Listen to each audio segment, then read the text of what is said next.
আগুন হার মানল না মায়ের ভালোবাসার কাছে। ছোট্ট মেয়েটির চোখের সামনেই আগুন মাকে জ্বালিয়ে পুড়িয়ে ছাই করে দিল। সেই পরিস্থিতিতে সেই ছোট্ট শিশুটি অসহায়ের মতো শুধু তাকিয়েই ছিল। তার তো কিছু করার ছিল না। এত অল্প বয়সে এই দৃশ্য তার দেখাটাও খুব একটা সহজ ছিল না। আপনাদের মনে আছে জায়রার কথা?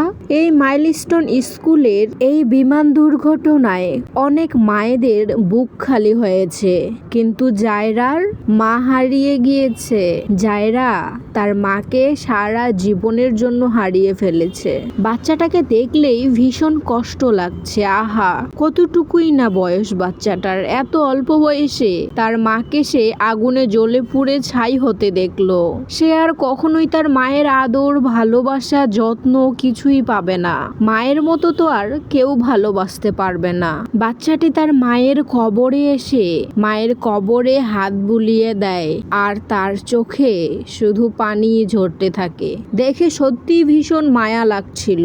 বাচ্চাটার চোখ যেন বলছে, মা একটু আমাকে বুকে জড়িয়ে নাও, মা আমাকে একটু আদর করো, মা আমাকে একটু ডাকো, মা তোমাকে আমার ভীষণ প্রয়োজন, মা তুমি ছাড়া আমি এই বাকি জীবনটা কিভাবে কাটাবো।